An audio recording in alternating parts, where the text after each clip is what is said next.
कहां से आएगा? देखिए दो टाइप का सर्कुलेशन होता है, एक होता है ओपन, दूसरा होता है क्लोज्ड। ओपन सर्कुलेटरी सिस्टम किसमें देखने को मिलता है? आर्थ्रोपोड्स में, मोलस्क में। क्या देखने को मिलता है? Open circulatory system. जबकि यहाँ पे एनसीईआरटी में क्या लिखी है वाली लाइन के एनिलिड्स और कॉर्डेट्स में क्या होता है? Closed circulatory system. ठीक है। And fishes have two chambered heart. Fishes में कितने होते हैं? टू चैम्बर्ड हार्ट होता है with an atrium and a ventricle. Amphibians and reptiles have three chambered heart. तो एक को छोड़ देना क्रोकोडाइल में, क्योंकि क्रोकोडाइल में क्या होता है? Four chambered heart. वो आगे लाइन दिया हुआ है, देखिए crocodiles, birds and mammals have four chambered heart. और क्वेश्चन यहां से आता है, ये थोड़ा ट्रिकी क्वेश्चन बनता है, which of the following have four chambered heart, है ना? तो उसमें क्या होता है? ये दिया होता है एम्फीबियंस के कुछ एग्जांपल होंगे, रेप्टाइल्स के कुछ एग्जांपल्स होंगे, साथ में क्रोकोडाइल भी होता है ना? तो अपन सोचते हैं यार इसमें तो कुछ दिख नहीं रहा, लेकिन आंसर क्या जाएगा? क्रोकोडाइल, फोर चैम्बर्ड हार्ट में। ठीक है। और थ्री चैम्बर्ड हार्ट में कभी भी क्रोकोडाइल टिक नहीं करना है, क्योंकि crocodiles have four chambered heart. यहां से क्वेश्चन बनता है। आगे फिशेज में जो हार्ट है वो सिर्फ डीऑक्सीडेटेड ब्लड को क्या करता है? ट्रांसफर करता है। ब्लड वहां पे क्या होता है? सिर्फ एक ही बार आता है, सिर्फ एक ही बार आएगा। मान लीजिए ये उसका हार्ट है फिश का, तो पहले ब्लड आया, फिर वो गिल्स में चला गया, फिर वहां पे ऑक्सीडेटेड हुआ, फिर वो पूरी बॉडी में मिला, फिर यहां से डीऑक्सीडेटेड ब्लड वापस कहां जाएगा? हार्ट में। तो इस हार्ट में कितनी बार ब्लड आया? सिर्फ एक बार आया। तो फिशेज में क्या होता है? Single circulation. एक ही क्वेश्चन बनेगा। And in amphibians and reptiles, amphibians और रेप्टाइल्स में क्या होता है? Incomplete double circulation. डायरेक्ट याद रखें कि फिशेज में क्या है? Single circulation. Amphibians and reptiles में क्या है? Incomplete double circulation. जबकि बर्ड्स और मैमल्स में क्या होता है? बर्ड्स और मैमल्स में होता है डबल सर्कुलेशन। ठीक है, ये क्वेश्चन बनेंगे कि सिंगल सर्कुलेशन किसमें है? फिशेज में है, incomplete double circulation amphibians and reptiles, and double circulation किसमें हो जाएगा? तो बर्ड्स एंड मैमल्स। आगे बढ़ते हैं। Human circulatory system. Human circulatory system क्या होता है? Heart the मेसोडर्मली derived organ. एक लाइन आपको याद रखनी है कि हार्ट क्या होता है? एक मेसोडर्मली डिराइव्ड ऑर्गन होता है। कैसा होता है? Mesodermal in origin. ठीक है। और इसका साइज कितना होता है? Clenched fist. आप अपनी रिस्ट को जब क्लोज कर लेते हैं तो क्लोज्ड एक्चुअली फिस्ट जो आपकी बंद मुट्ठी के बराबर जो साइज होता है, clenched fist is called actually the size of heart, है ना? Normally the opening between the right atrium and the right ventricle is guarded by a valve. सीधे सीधे याद रखें कि राइट एट्रियम और राइट वेंट्रिकल के बीच में जो ओपनिंग होती है वो किसकी होती है? ट्राइकस्पिड वाल्व की। किसकी होती है? Tricuspid valve. ठीक है। जबकि जो लेफ्ट एट्रियम और लेफ्ट वेंट्रिकल के बीच में जो ओपनिंग होती है वो किसकी होती है? बाइकस्पिड या मिट्रल वाल्व की। किसकी? बाइकस्पिड या मिट्रल वाल्व की। ठीक है, क्योंकि इसमें दो कस्प होते हैं इसलिए बाइकस्पिड बोलते हैं, मिट्रल वाल्व। आगे बढ़ते हैं। Sinoatrial node. सिनोएट्रियल नोड की लोकेशन ढंग से देख लें, यहां होता है ना? Right upper part of the right atrium. और लोअर लेफ्ट साइड, है ना, ऑफ द राइट एट्रियम क्या होता है? एट्रियोवेंट्रिकल नोड। ये लोकेशन इंपॉर्टेंट है इनकी। ठीक है। ऐसे नोड कहां प्रेजेंट होता है? तो ऐसे नोड की लोकेशन पूछ जाती है तो right upper corner of the right atrium. वापस आते हैं उसी पे, ये देखिए right upper part of the right atrium. जबकि ये एट्रियोवेंट्रिकुलर नोड कहां प्रेजेंट है? Lower left corner of the right atrium. इस राइट एट्रियम में कहां पे? Lower side, lower left portion of the right atrium, है ना? लेफ्ट साइड जा रहा है ना थोड़ा सा, तो lower left portion of the right atrium और close to the atrioventricular septum या एट्रियोवेंट्रिकुलर वाल्व। इसके बाद देखते हैं, इसके बाद क्या लिखा है? The SA node, The SA node can generate the maximum number of action potential। SA node और AV node दोनों क्या करती हैं? एक्शन पोटेंशियल जनरेट करने का काम करती हैं। तो SA node कितनी करती है? 70 to 75 टाइम्स पर मिनट। और इसी वजह से ये क्या करती है? It is mainly responsible for initiating and maintaining the rhythmic contractile activity of the heart, therefore it is called pacemaker. क्या बोलते हैं इसको? पेसमेकर। तो विच इसमें यही आता है क्वेश्चन कि SA नोड क्या होता है? एक तरह का पेसमेकर होता है। पेसमेकर ऑफ हार्ट क्या है? तो SA node. AV node tick मत करना। Our heart normally beats 70 to 75 times in a minute, है ना? 70 to 75 नॉर्मल रेंज है, और अगर एवरेज देखें तो 72। आगे कार्डियक साइकिल देखते हैं। कार्डियक साइकिल, कार्डियक साइकिल यार ना, कार्डियक साइकिल अगर आपको समझना है तो आप मेरा वीडियो देख सकते हैं कार्डियक साइकिल वाला। यहां पर सिर्फ अपन ये देखेंगे क्वेश्चन क्या आ सकते हैं। ठीक है, इसको क्योंकि ये पूरा डिटेल में इसका मैंने वीडियो बनाया है 15 to 20 मिनट्स का। तो फिलहाल यहाँ पे देखते हैं क्वेश्चन क्या आएंगे। एट्रियल सिस्टोल कितना होता है? 0.1 सेकंड का। और जब एट्रियल सिस्टोल होता है 0.1 सेकंड के लिए, तब क्या होता है? This increases the flow of blood into ventricles by about 30%। यानी कि यहाँ पे मैं बता देता हूँ थोड़ा सा आपको, यहाँ पे क्या है? ये वेंट्रिकल्स, काफी सारी फिलिंग तो हो जाती है, अप्रोक्स 70%, 70 to 80%। जो रिमेनिंग 30% या 20 to 30% फिलिंग बाकी रहती है ना। यहां से अभी आ रहा है ब्लड और इसमें जा रहा है। अब क्या होता है, एट्रियम सडनली क्या होगा, 0.1 सेकंड के लिए कॉन्ट्रैक्ट करेंगे, दोनों जो यहां होगा वो इधर भी होगा, ठीक है। यहाँ पे भी अभी क्या है, 70% फिलिंग हुई है। तो बाकी की 30% कब होती है, जब ये एट्रिया कॉन्ट्रैक्ट करेंगे दोनों, तो ये पूरी कंप्लीटली फिल हो जाता है, दोनों वेंट्रिकल्स कंप्लीटली फिल हो जाएंगे, ठीक है। तो 30% फिलिंग किससे हो पाती है, एट्रियल सिस्टोल की वजह से। वही यहाँ पे लिखा हुआ है एट्रियल सिस्टोल, जो कि 0.1 सेकंड का होता है। This increases the flow of blood into ventricles by about 30%। कितना परसेंट, 30%। आगे वेंट्रिकुलर सिस्टोल कितना हो जाएगा, वेंट्रिकुलर सिस्टोल होता है आपका 0.3 सेकंड का, और वेंट्रिकुलर डायस्टोल फिर माइनस कर लीजिए 0.8 में से, तो 0.5 सेकंड का क्या होता है, वेंट्रिकुलर डायस्टोल। अच्छा, अब यहाँ पे आ गया कार्डियक साइकिल 0.8 सेकंड की होती है, ठीक है। अब देखिए each ventricle pumps approximately 70 ml of blood. जो लेफ्ट वाला है वो तो क्या करेगा, बॉडी को सप्लाई कर देगा, और जो राइट वाला है वो कहाँ भेजेगा, लंग्स में भेजेगा। तो जब कार्डियक साइकिल कंप्लीट होती है ना, तो यहाँ से 70 ml ले जाएगा किसको, लंग्स को, और यहाँ से 70 ml मिलेगा किसको, बॉडी को।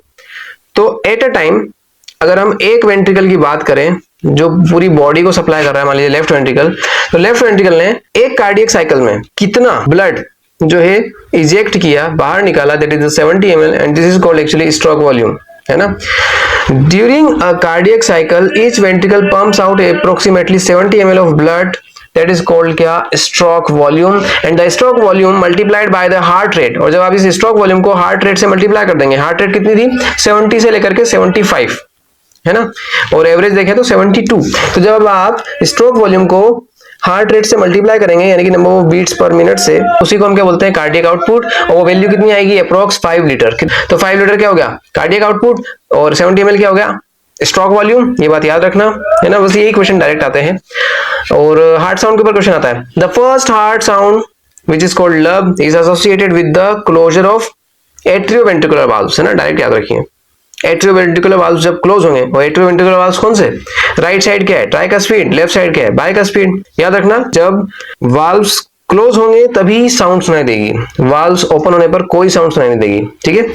तो जो फर्स्ट हार्ट साउंड है लब साउंड, वो सुनाई देगा with the closure of tricuspid and bicuspid valve, यानी कि atrioventricular valves. And the second heart sound dub sound is associated with the closure of semilunar valves. किससे, सेमी लूनर वाल्व्स। ये जो यहाँ पे एओर्टा है और ये जो पल्मोनरी आर्टरी है, यहाँ पे भी क्या होते हैं, वाल्व्स लगे होते हैं, एक्चुअली सेमी लूनर वाल्व्स होते हैं। तो जब ये क्लोज होंगे तब कौन सी सुनाई देगी हमें, डब साउंड। वो क्या होती है, सेकेंड हार्ट साउंड, है ना, जो कब सुनाई देगा, with the closure of semilunar valves, ठीक है। और एक और पॉइंट यही समझा देता हूं, देखिए एट्रियल सिस्टोल होता है 0.1 सेकेंड का, एट्रियल डायस्टोल क्या हो जाएगा इस हिसाब से 0.7 सेकेंड्स का, ठीक है। अब बात करें वेंट्रिकल की, वेंट्रिकल्स में क्या होता है, सिस्टोल तो होगा 0.3 सेकेंड का, तो सिंपल सी बात है, डायस्टोल क्या हो जाएगा, डायस्टोल हो जाएगा 0.5 सेकेंड्स का। और वो ड्यूरेशन बताइए जिसमें एट्रिया और वेंट्रिकल्स दोनों ही आराम कर रहे हैं, तो वो होता है 0.4 सेकेंड्स का। कितना, 0.4 सेकेंड्स, ठीक है। ये बात और याद रख लीजिएगा। तो आपका कार्डियक साइकिल के जितने भी इंपॉर्टेंट क्वेश्चन है वो सारे अपन यहीं पे कवर कर लिए हैं, ठीक है। और बाकी अगर अच्छे से समझना है तो आप मेरा वीडियो देख सकते हैं। आगे बढ़ते हैं, इलेक्ट्रोकार्डियोग्राफ, ईसीजी। ओके, तो सबसे पहले तो कंफ्यूजन दूर करते हैं कि जो इलेक्ट्रोकार्डियोग्राफ है वो मशीन है ना। इलेक्ट्रोकार्डियोग्राफ क्या है, मशीन है, जबकि इलेक्ट्रोकार्डियोग्राम क्या है, electrocardiogram is a graphical representation of the electrical activity of the heart. यानी कि जो पेपर पे जब आपको ये ऐसा कुछ मिलता है ना कि ये P wave, Q R S, और फिर ये आगे जाकर के टी वेव, तो ये जो है it is the electrocardiogram and it is the graphical representation of the electrical activity of the heart। कि हार्ट में किस तरीके की इलेक्ट्रिकल एक्टिविटी हो रही है, अपन देखा था ना एसए नोड एवी नोड जो जनरेट कर रही है, तो उस इलेक्ट्रिकल एक्टिविटी को एक पेपर पे ग्राफ के फॉर्म में रिप्रेजेंट करना ही क्या कहलाता है, इलेक्ट्रोकार्डियोग्राम। और कौन सी मशीन ये काम करती है, तो इलेक्ट्रोकार्डियोग्राफ। आगे इस ग्राफ को भी समझ लेते हैं। ये आपको दिखाई दे रही है, it is the P wave, it is a QRS wave and it is the T wave। Direct question कैसे आएगा वो समझते हैं। एक तो ये पूछ लेंगे कि अलग अलग आपको ग्राफिकल रिप्रेजेंटेशन रहेंगे, उसमें से आपको कोई एक सही टिक करना होगा, तो आपको ये पहचानना आना चाहिए कि ग्राफ कैसा बनता है, एक नॉर्मल ग्राफ, ठीक है। The P wave represents the electrical excitation of the atria. ये भी पूछ लेते हैं कि पी वेव क्या रिप्रेजेंट करता है, तो डीपोलराइजेशन ऑफ द एट्रिया या electrical excitation of the atria. जब एट्रिया डीपोलराइज हो रहा है यानी कि एट्रियल कॉन्ट्रैक्शन को कौन रिप्रेजेंट कर रहा है, पी वेव। इसके अलावा क्यूआरएस कॉम्प्लेक्स क्या रिप्रेजेंट करता है, डीपोलराइजेशन ऑफ वेंट्रिकल्स, यानी कि कॉन्ट्रैक्शन ऑफ वेंट्रिकल्स को कौन रिप्रेजेंट कर रहा है, क्यूआरएस कॉम्प्लेक्स या क्यूआरएस वेव, ठीक है। इसके अलावा जो टी वेव होती है, टी वेव क्या करती है, ये रिप्रेजेंट करती है वेंट्रिकुलर रीपोलराइजेशन को। किसको, वेंट्रिकुलर रीपोलराइजेशन। 3 क्वेश्चन यहां से बनेंगे इंपॉर्टेंट कि पी वेव क्या रिप्रेजेंट करेगा, एट्रियल डीपोलराइजेशन, क्यूआरएस क्या रिप्रेजेंट करेगा, वेंट्रिकुलर डीपोलराइजेशन, जबकि टी वेव क्या रिप्रेजेंट करेगा, वेंट्रिकुलर रीपोलराइजेशन। आगे और एक ये इंपॉर्टेंट लाइन है कि by counting the number of QRS complexes one can determine the heart beat also. आप क्या करिए, जो ईसीजी रिपोर्ट आती है उसमें बस इस क्यूआरएस कॉम्प्लेक्स को आप क्या करिए, काउंट कर लीजिए, ठीक है। वही क्या होगी उसकी नंबर ऑफ हार्ट बीट्स, ठीक है। आगे अब चलिए आगे देखते हैं। देखिए एक ना ये लाइन इंपॉर्टेंट है, याद रखना कि द डीऑक्सीजनेटेड ब्लड, ये वाली, the deoxygenated blood pumped into the pulmonary artery, जैसे कि मान लीजिए ये हार्ट है, ठीक है। The deoxygenated blood pumped into the pulmonary artery then passed on to the lungs, ये आपके लंग्स हो गए, passed on to the lungs from where the oxygenated blood is carried by the pulmonary veins. You know, there are 4 pulmonary veins actually. 4 pulmonary veins into the left atrium. तो ये वाला जो circulation हुआ right ventricle से लेकर के ये lungs में गया, फिर लेफ्ट एट्रियम तक, this is the pulmonary circulation, this is called क्या, पल्मोनरी सर्कुलेशन। वही दिया हुआ है, the deoxygenated blood pumped into the pulmonary artery is passed on to the lungs from where the oxygenated blood is carried out by pulmonary veins into the left atrium.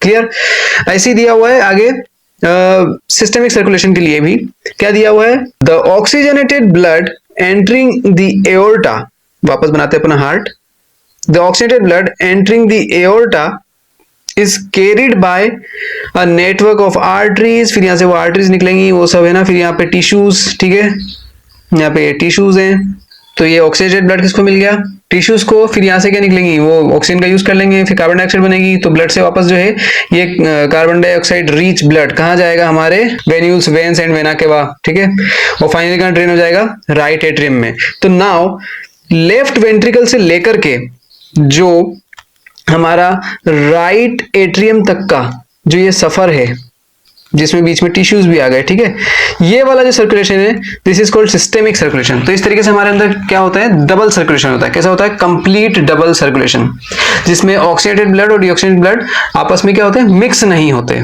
Clear, आगे बढ़ते हैं। ये वाला line देखिएगा, यहां से एक question ये बनता है, a unique vascular connection exist between the digestive tract and liver. A unique vascular connection exists between the digestive tract and the liver is called what? तो आंसर क्या जाएगा, hepatic portal system। इसके बाद a special coronary system of blood vessels is present in our body। देखिए हमारी heart की muscles को भी ना क्या चाहिए होता है, ब्लड सप्लाई की जरूरत होती है। इसको भी तो भैया ऑक्सीजनेटेड ब्लड चाहिएगा यूज करने के लिए, है ना, इसको भी एनर्जी चाहिए। तो special coronary system of blood vessels is present in our body specially for our cardiac musculature, that is called actually coronary system. एक ही क्वेश्चन आता है। इसके बाद अच्छा, ये लेबलिंग याद रखिएगा, इस लेबलिंग से यहाँ पे ये जो डायग्राम है इसकी लेबलिंग्स पूछ ली जाती है, जिसमें बच्चे स्पेशली जहाँ कंफ्यूज होते हैं वो ये है कि एक्चुअली ये है पल्मोनरी वेन, ये है पल्मोनरी आर्टरी, और इसमें कंफ्यूजन होता है। तो देखिए जिसकी ल्यूमेन कम है वो क्या हो जाएगी, आर्टरी, जिसकी ल्यूमेन के अंदर से ब्रॉड है, बड़ी है, वो क्या हो जाएगी, वेन। बाकी ये कैपिलरीज तो अपने आप समझ में आती है। आगे देखते हैं। और देखिए एक और बात मैं आपको बताता हूँ, यहाँ पे दिखाई दे रहा है डबल सर्कुलेशन, ये वाला कौन सा सर्कुलेशन हो गया हमारा, पल्मोनरी सर्कुलेशन, और ये वाला क्या हो गया, systemic circulation. And in this way we have double circulation. आगे बढ़ते हैं। रेगुलेशन ऑफ कार्डियक एक्टिविटी, देखिए यहां से भी क्वेश्चन आते हैं। जनरली हमारा जो हार्ट है ना, उसको उसमें क्या होता है, ऑटो एक्साइटेबिलिटी वाली प्रॉपर्टी होती है उसकी मसल्स में, है ना, उसके सेल्स में। इस वजह से हमारे हार्ट को क्या बोलते हैं, मायोजेनिक इन नेचर, क्योंकि ये क्या होता है, ऑटो रेगुलेटेड। ऐसे नोड और एवी नोड जो है, इनके अंदर खुद के अंदर इतना पोटेंशियल होता है क्या जनरेट करने का, एक्शन पोटेंशियल जनरेट करने का। इसके अलावा जो बंडल ऑफ हीस है और जो पर्किंजे फाइबर्स है, उनके अंदर भी कुछ ऑटो एक्साइटेबिलिटी होती है। दैट्स वाई उनको अलग से कोई स्टिमुलस की वैसे जरूरत नहीं होती, दे आर ऑटो रेगुलेटेड, है ना। That's why our heart is called myogenic. इसके बावजूद भी special neural centre present in our medulla oblongata which can moderate, initiate नहीं, मॉडरेट। हमारा जो मेडुला ऑब्लोंगेटा है वो भी कुछ हद तक जो है हमारे कार्डियक फंक्शन को क्या कर रहा होता है, मॉडरेट कर रहा होता है, उसको कुछ हद तक रेगुलेट कर रहा होता है। और देखिए वो कैसे कर रहा होता है, उसमें क्या होता है, एक ऑटोनॉमिक नर्वस सिस्टम से वो क्या कर रहा होता है, इसको मैनेज कर रहा होता है। ऑटोनॉमिक नर्वस सिस्टम में कौन कौन से फाइबर्स आते हैं, सिंपैथेटिक और पैरासिम्पैथेटिक। सिंपैथेटिक नर्व फाइबर्स अगर उसको स्टिमुलस दे रहे हैं हमारे हार्ट को, तो सिंपैथेटिक नर्व फाइबर्स क्या करेंगे, हार्ट रेट को बढ़ा देंगे, जिसकी वजह से कार्डियक आउटपुट भी बढ़ जाएगा। वैसे ही अगर हमारे हार्ट को पैरासिम्पैथेटिक न्यूरल सिग्नल मिल रहे हैं ना, पैरासिम्पैथेटिक न्यूरल सिग्नल मिल रहे हैं, तो क्या होगा, हमारे हार्ट की जो हार्ट रेट है वो डिक्रीज हो जाएगी, कम हो जाएगी। और अगर हार्ट रेट डिक्रीज होगी तो हमारा जो है कार्डियक आउटपुट भी क्या हो जाएगा, डिक्रीज हो जाएगा। Adrenal medullary hormones can also increase the cardiac output. इसके अलावा हमारे कार्डियक आउटपुट को, हमारे हार्ट रेट को एड्रिनल ग्लैंड जो प्रेजेंट होती है हमारी किडनी के ऊपर, वो एड्रिनल मेडुलरी हार्मोन्स भी कुछ हद तक क्या करते हैं, इंक्रीज कर देते हैं हमारी हार्ट रेट को, हमारे कार्डियक आउटपुट को। अब आगे बढ़ते हैं, disorders of the circulatory system. देखिए हाइपरटेंशन से लेकर एक क्वेश्चन आता है कि हाइपरटेंशन किसे कहते हैं, तो भैया जो नॉर्मल ब्लड प्रेशर होता है पर्सन का होता है 120/80। एक क्वेश्चन यहां से आ सकता है, ठीक है। इसमें 120 क्या है, 120 actually it is 120 mm of Hg pressure है। It is systolic pressure. ये कैसा होता है, सिस्टोलिक प्रेशर है जब हमारी हार्ट की मसल क्या कर रही होती है, सिस्टोलिक फेज में होती है, कॉन्ट्रैक्ट कर रही होती है, ठीक है। और 80 mm ऑफ Hg क्या है, डायस्टोलिक प्रेशर, जब हमारी हार्ट की मसल क्या कर रही है, रिलैक्स कर रही है, डायस्टोलिक फेज में है, ठीक है। तो इट इज डायस्टोलिक प्रेशर। अच्छा, अब ये 140/90 क्या है, तो ये समझिए, जब हमारा ब्लड प्रेशर, जब सिस्टोलिक ब्लड प्रेशर कितना हो जाए 140 mm ऑफ Hg, और जब डायस्टोलिक ब्लड प्रेशर कितना हो जाए 90 mm ऑफ Hg, तब इसको हम क्या कहेंगे, हाइपरटेंशन। या तो इतना या फिर इससे ज्यादा। एक होता है coronary artery disease. Coronary artery disease क्या होती है वो समझते हैं। कोरोनरी आर्टरी डिसीज को एक और क्या नाम होता है, उसको हम बोलते हैं क्या, एथेरोस्क्लेरोसिस। एक क्वेश्चन यहां से आता है, क्यों होती है कोरोनरी आर्टरी डिसीज, इसका एक कोज आता है, the cause of coronary artery disease या फिर the coronary artery disease is caused by, तो the deposit of calcium, fat, cholesterol and fibrous tissues. जब कैल्शियम का, फैट का, कोलेस्ट्रॉल का और फाइब्रस टिश्यूज का डिपोजिशन ज्यादा हो जाता है ना, एक्सेस में होता है, तो क्या होती है, एथेरोस्क्लेरोसिस, जिसमें क्या होती है, ये ल्यूमेन जो होती है ना, यहाँ पे क्या जब में लगाता है ऐसे फेट्स, और ये ल्यूमेन धीरे धीरे क्या हो जाती है, नैरो हो जाती है। This is called atherosclerosis. Now it is caused bye, ये तो हमने देख लिया, which makes the lumen of arteries narrower. आगे एंजाइना क्या होता है, एंजाइना पेक्टोरिस। एंजाइना पेक्टोरिस क्या होता है, when our heart muscle not get enough oxygen, then क्या होगा, एंजाइना पेक्टोरिस होगा। And it occurs due to the conditions that affect the blood flow. Angina क्या होगा, जब ब्लड फ्लो में क्या आ रही है, दिक्कत आ रही है, ठीक है, जब ब्लड फ्लो ठीक से नहीं हो पा रहा तो एंजाइना होगा। क्यों, क्योंकि ब्लड ही क्या करता है, ऑक्सीजन सप्लाई करता है, ठीक है। तो इसमें क्या होता है, एक सिम्टम इसमें जो देखने को मिलता है वो मिलता है एक्यूट चेस्ट पेन। तो क्वेश्चन यहाँ पे ना एंजाइना से 3 तरीके से क्वेश्चन पूछा जा सकता है। Acute chest pain, sudden chest pain किसमें हो रहा है, एंजाइना में हो रहा है। और कब होगा, when no enough oxygen is reaching to the heart, ठीक है, and it occurs due to the conditions that affect the blood flow. इसके अलावा हार्ट फेलियर को लेकर के भी क्वेश्चन आते हैं। देखिए हार्ट फेलियर क्या होता है, हार्ट फेलियर में ना ऐसा नहीं है कि हार्ट की मसल्स को ऑक्सीजन नहीं मिल रही, ऐसा भी नहीं है कि हार्ट की मसल्स जो है वो डैमेज हो गई हैं, है ना, किसी ट्रॉमा से या इंजरी से या किसी और वजह से, ऐसा कुछ भी नहीं है। फिर उसके बावजूद भी हार्ट क्या नहीं कर पा रहा है, when it is not pumping blood effectively, फिर भी हार्ट क्या नहीं कर पा रहा है, इफेक्टिवली ब्लड को पंप नहीं कर पा रहा है, that is heart failure। और इसमें क्या देखने को मिलता है, congestion of lungs is one of the main symptom of the disease. यहां से क्वेश्चन आएगा कि congestion of lungs is the main symptom of which disease. तो उसमें ऑप्शंस होंगे आपके पास, उसमें 4 ऑप्शन होंगे, angina, pectoris, coronary artery disease या हार्ट फेलियर। तो आंसर क्या जाएगा, हार्ट फेलियर। एक्चुअली क्या होता है, जब हमारा हार्ट ना ठीक से ब्लड को पंप नहीं कर पाता है, ठीक है, मान लीजिए यहाँ से हार्ट जो है एओर्टा से पूरी बॉडी में सप्लाई ठीक से नहीं हो पा रहा, ठीक है, ठीक से पंप ही नहीं कर पा रहा, ऐसे में क्या होगा, जो हार्ट है ना उसमें, अब देखिए हार्ट के फाइनली यहाँ पे कहां से आ रहा है ब्लड, लंग्स से कहां मिलता है, लेफ्ट एट्रियम में, फिर अब मान लीजिए ठीक से ब्लड पंप नहीं हो रहा, तो इन लंग्स में क्या बढ़ने लगता है, ब्लड का प्रेशर बढ़ने लगता है, जिसकी वजह से क्या होता है, कंजेशन होने लगता है लंग्स में। तो यहाँ पर वही है, वो होता है किसमें, हार्ट फेलियर में स्पेशली। दैट्स व्हाई यहाँ पे एक क्वेश्चन जो बनेगा, congestion of lungs is one of the main symptom of which disease. Answer क्या जाएगा, heart failure. And heart failure is not the same as the cardiac arrest. और cardiac arrest क्या होता है, व्हेन हार्ट स्टॉप्स बीटिंग, जब heart beat करना बंद कर दे, यानी कि क्या, जब एसए नोड एबी नोड अपना काम करना बंद कर दे, जब एसए नोड ठीक से क्या नहीं कर पा रही है, एक्शन पोटेंशियल जनरेट नहीं कर पा रही, एबी नोड अपना ठीक से काम नहीं कर रही, इस कंडीशन में क्या होगा, इंपल्स जनरेट ही नहीं होगी, हार्ट बीट ही नहीं करेगा, सडन अरेस्ट, इसको हम बोलते हैं क्या, कार्डियक अरेस्ट। जैसे मान लीजिए लाइट चली गई घर में, तो सब अपनी अपनी जगह अरेस्ट हो जाते हैं, एक ही जगह इकट्ठे हो जाते हैं, मतलब जो जहां है वही रहेगा, वही यहाँ पे होता है। हार्ट में क्या हो गया, लाइट चली गई, ठीक है, ये एसए नोड एबी नोड काम करने बंद कर गए, तो सडन क्या होगा, एकदम से रुक जाएगा हार्ट, वही है।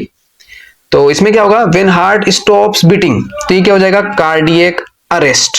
क्लियर है। And when heart not get enough oxygen, तो क्या हो जाएगा, एंजाइना। इसके अलावा जब डिपोजिशन होगा, ये तो याद रहता है, ठीक है, एथेरोस्क्लेरोसिस या कोरोनरी आर्टरी डिसीज। और हार्ट फेलियर में क्या हो रहा है, न तो हार्ट मसल डैमेज हो रही है, न ऑक्सीजन की कोई दिक्कत है, ठीक है, ना वहां पे लाइट चली गई है, ना मतलब यहाँ की ना तो वहां पे एसए नोड एबी नोड खराब है, लेकिन उसके बावजूद हमारा हार्ट जो है, it is not pumping blood effectively enough to meet the needs of the body, then it is called क्या, हार्ट फेलियर। इसके अलावा